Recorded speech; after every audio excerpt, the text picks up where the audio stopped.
Thank you, media fraternity, for the coverage and for always being the cornerstone of the students' community, conveying the message of the grievances of the students' community to the concerned authorities through your respectable channels and local dailies. Today, the purpose of calling this press conference is to reiterate the stand of all Nagaland College Students Union to the concerned authorities and the state government in issues that is comforting the students' community.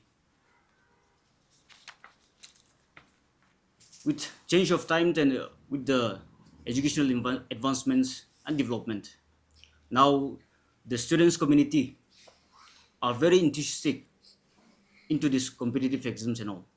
And with this development, now many coaching institutes are coming up in Nagaland. With that point, the All Nagaland College Students Union would like to reiterate that in the year 2021, we have written a representation to the state government to streamline these coaching institutes. And subsequently, in the year 2024 and 2025, we have written to the state government to address this coaching institute that is mushrooming in our state. Yes, we acknowledge the service of these coaching institutes.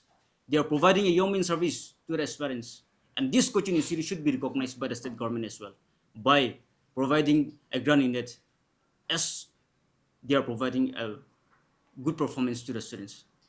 Accordingly, this coaching institute should also come under one authority or under certain education regulation or authority. That was the propose of the NCSU to the state government. However, so far, the state government has paid no heed towards this particular genuine issues. That is the reason why we are conveying and we are calling this press conference to show our resentment to the state government. Yes, it is to put on record that these coaching institutes are providing and is no less than other educational institute in the state. Their activities are commendable. However, for the safe and smooth functioning of these coaching institutes, we have proposed the state government to streamline these coaching institutes so that this coaching institute can be registered under certain authorities and can be monitored accordingly. That was our demand to the state government. The second issues that I would like to again reiterate to the state government is we acknowledge that you have provided buses to all the needed government colleges on phase-wise manner. Yet, with the absence of bus drivers in these government colleges, the students are now adversely affecting. The absence of bus drivers has left no choice to the college authority and the students community but to rely and to engage private drivers. Where by engaging these private drivers, now it is again affecting the fees of the students. It is significantly affecting the fees of the students. And now in our state, majority of the students are from disadvantaged family background, where there are few families and there are majority of families who could able to only do pay this nominal fee, tuition fee or admission fee. And with these circumstances, the students are now facing challenges to pay their buses fee.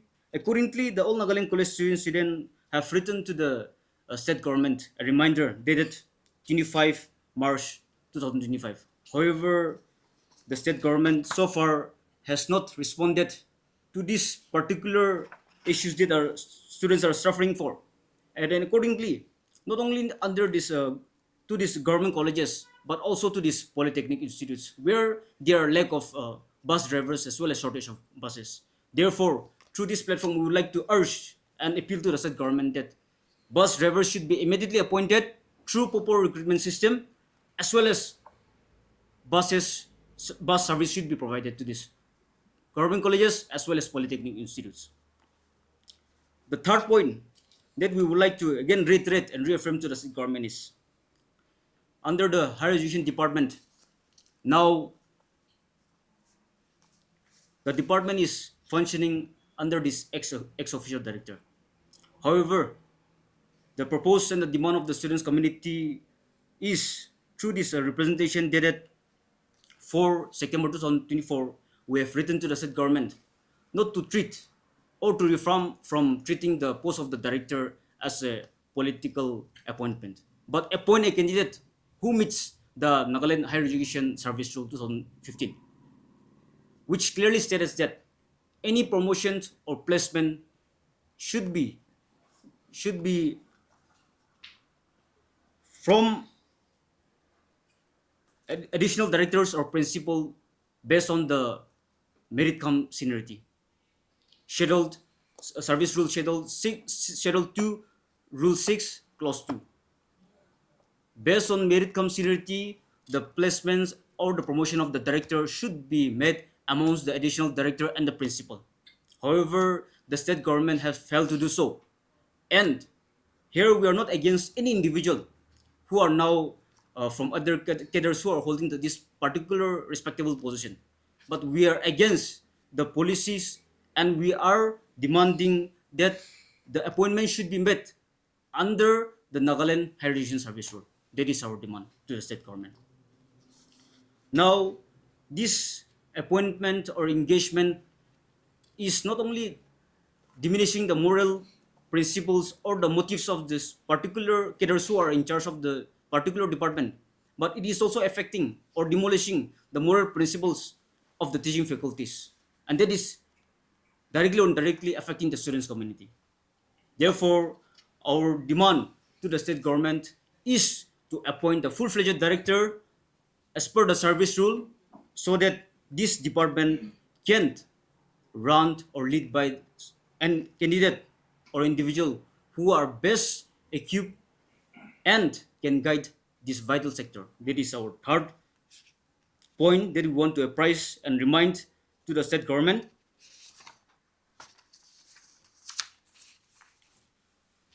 The fourth point is, on 24 October 2025, we have submitted our representation to the state government to look into the grievances of Polytechnic institutes, that is diploma students.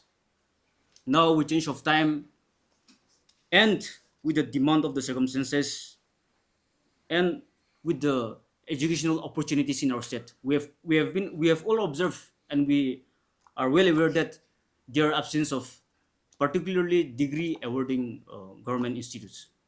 Therefore, our demand to the state government is here to make a certain ratio between degree awarding degree engineering degree graduates and this degree engineering diploma holders.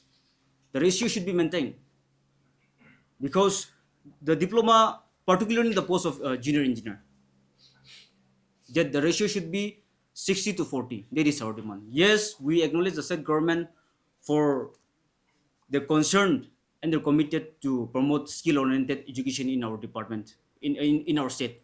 However, these things should also be reviewed so that justice are delivered to the students community, particularly the diploma holders. Yes, we all know that so manu tha manu no hai.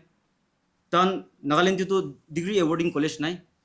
The students are compelled only to study diploma course, and after completing this diploma course, so marbi thaga manu no hai, advantage family bra no hai, their fees to admit them in these private institutions or continue these further studies for degree courses, they are compelled to just complete these diploma courses. So equal opportunities should also be given to them.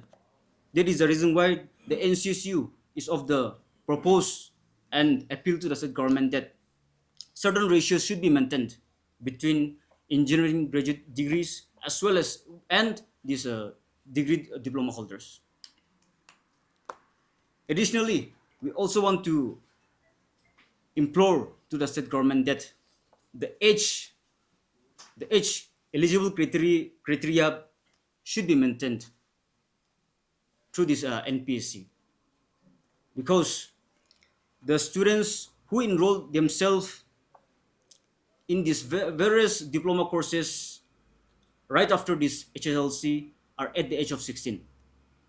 And this diploma, these students uh, complete their studies right after 3 years, which means the Polytechnic institutes offer only 3 years courses.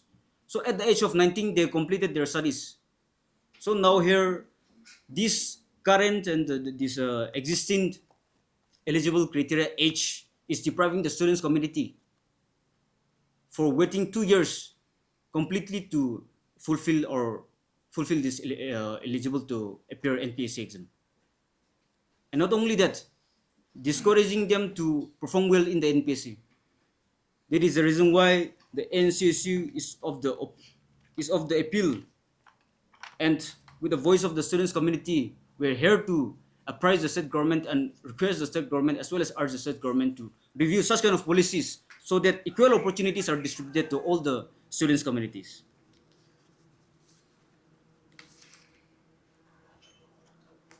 The fifth point we would like to again reiterate to the state government is in the year 2019, the state cabinet, June 12 June 2019, there's a proof that there should be a proper noodle cell in the state.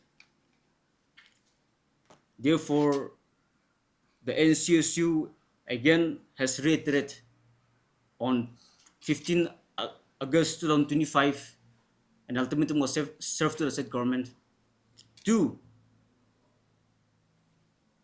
again prioritize on this issue so that the scholarship noodle cell are being functional at the earliest. Accordingly, within the 27 days ultimatum, the state government has convened a meeting on 10th September 2025, and a strong resolution has been adopted.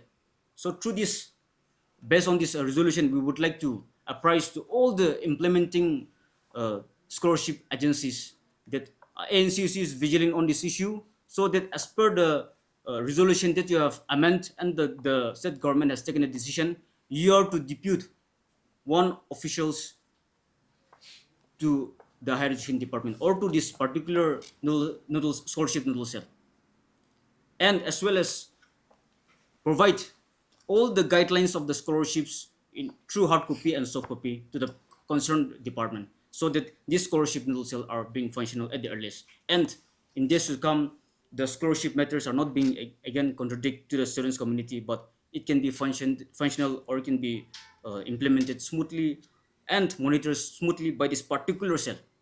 Like the state of Mizoram, they are smoothly functioning with this separate noodle cell. Like the state of Meghalaya, they are also having the separate noodle cell.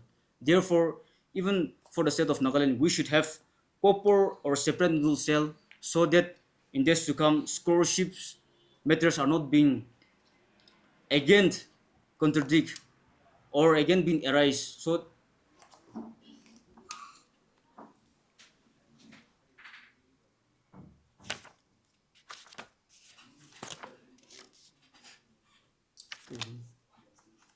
itu